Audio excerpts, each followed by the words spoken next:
Welcome again, everyone. Jerry's Old Guy Review and our first ever episode of I Like Me Some Big. Some of you, I'm sure, knew that this was going to happen. Now, unlike some of the videos I've seen, this isn't going to be about how great this is, because I'm going to tell you right now, it's not all that great. Is it full of groundbreaking innovations? No. Is it just an upscaled version of something that Axial already had? Yes. Is it a Wrangler? Oh, big surprise. It is. But is it cool as hell? Yes, it is. Now, I like me some big. Now, our last big was a 1/8 scale. Pretty big. Everybody's been putting the SCX6 on it. Let's put something that's not 10 scale. Let's put something that's 8 scale on it. Oh, it's big. Is it only a few inches smaller than a 1/5 scale Rovin RC what is that?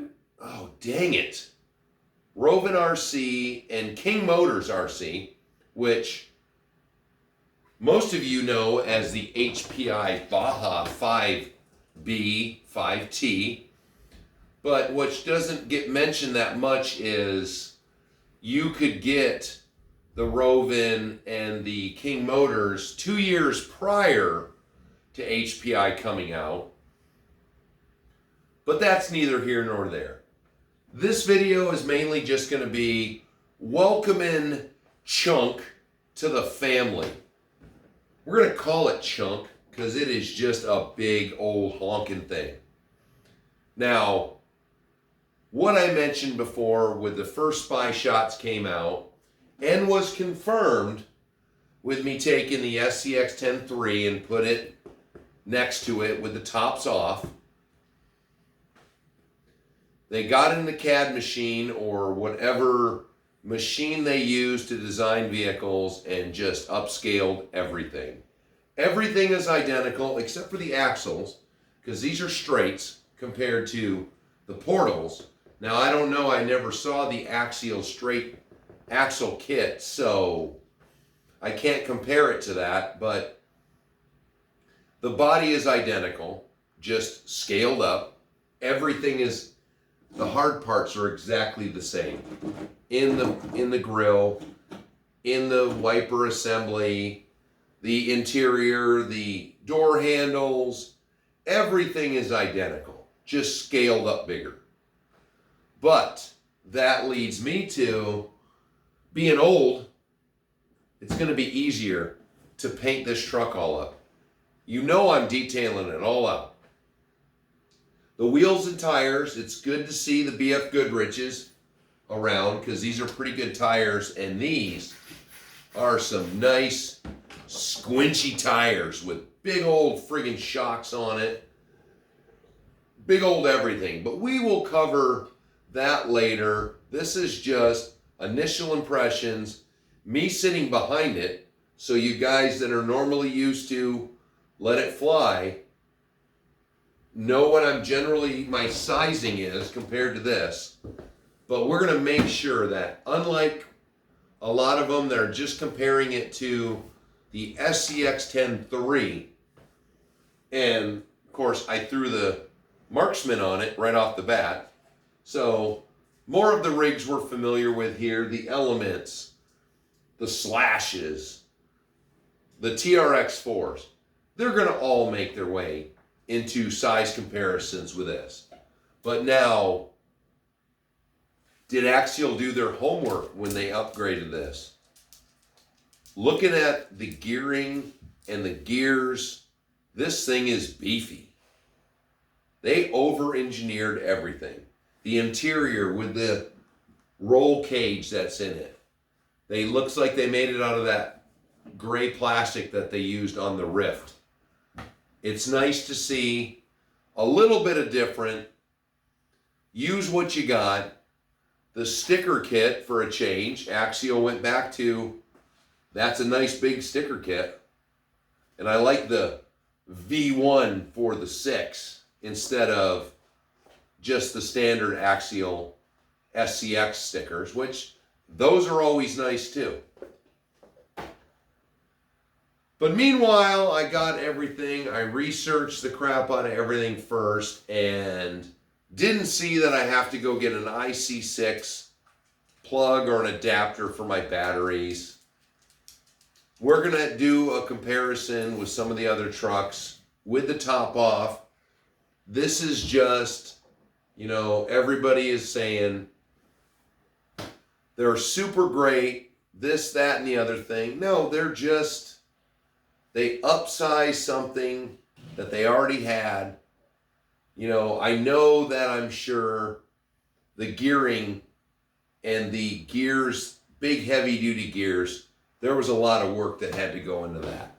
But everything else was just, boom, we're going to upsize, type in some numbers in the computer, and we have this ginormous truck. But I'm going to tell you, I am not going to be easy on it. I'm not going to sit on it and drive around like some people do. Oh my goodness. I am going to, on my Let It Fly this week, everybody, it's going to be a long one probably because there's a lot of things to fit into it. But I'm going to link to Burn Peak RC, or I think it's just Burn Peak, where he tows a Gator side-by-side vehicle with it. He tows a Ford Explorer with it. He rides on it and goes through the woods with it. And you know what? If it didn't kill that truck with that, I am looking forward to this truck. And the size, the motor, this should be a great truck for me up here where you all know I'm limited by winter. And a lot of the trucks cannot perform. You know, my snow pile or my rock pile is covered with snow. It's a snow pile.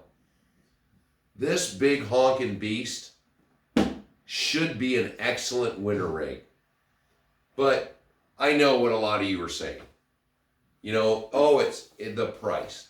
And yes, the price is expensive. But when you think in the long run, you think about what 3 trucks would average in cost nowadays. Even if you were, you know, really conservative. Okay, let's say $500 a piece. That's $1,500 for 3 vehicles. And you could do like I just did. I basically ruined my budget for the winter for any new kits, but I have so many projects, I said, you know what? I've got to do it. So this truck, I'm going to start this weekend. I'm going to start tearing it down. But hopefully, Arctic Wings RC, Jeremy can hook me up tomorrow. I can get an IC5 plug adapter or a plug because I don't have any Spectrum smart batteries. And, you know, telling me how low the battery is really isn't a reason for me to switch everything out to get these smart batteries when my charger is just as smart as the new one, and all the batteries I have work with that. So I'm going to have to get some adapter. I'm sorry. I just keep touching it because this thing is a beast. But there are 2 holes on the deck right next to the wiper insert. And I wonder, now I know, now you can go over to Shapeways and My Mini Factories, and he took all the SCX10 3 parts and scaled them up. So you can get lots of accessories for this. But I'm really wanting to know what Axial, because there's no side holes. There's just these two dimples, and if we remember some of their other axial bodies, when they have dimples, they have something planned.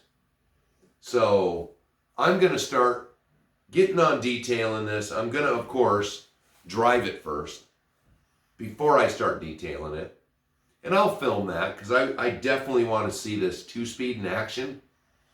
I mean, I've watched the low speed action on this, and the high speed looks pretty good too. But other than that, just a quick one, so to speak. You know, here's the biggest thing. I'm caressing the CRC front and rear bumpers, which are exactly the same as the Gladiator. I'm sure they're exactly the same as the SCX6 The front bumper is exactly the same as the 2019 Wrangler they came out with. Come on. If we're going to tout this as being this totally new, which I will back up, in the world of large-scale vehicles, this is the first 1/6 scale crawler that I've ever seen. So in that aspect, that's an innovation. But to just upscale the same bumper you've been putting on your Wranglers since 2019, come on. Come on. Let's upgrade that. The rear bumper.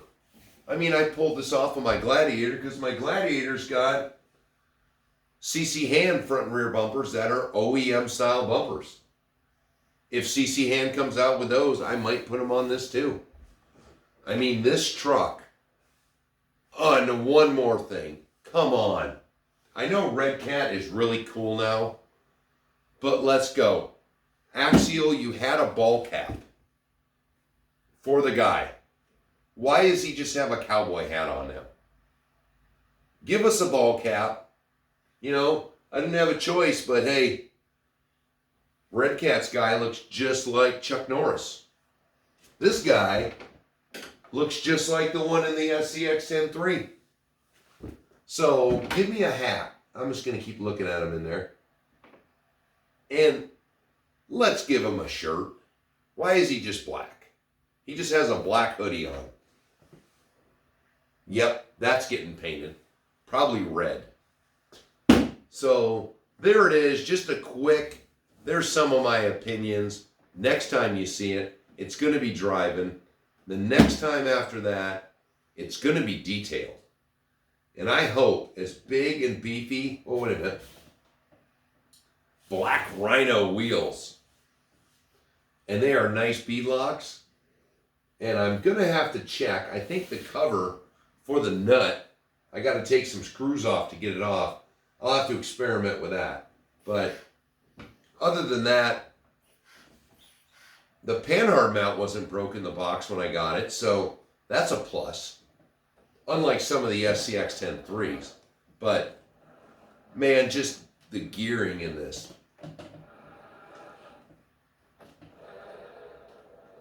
I cannot wait to get it out.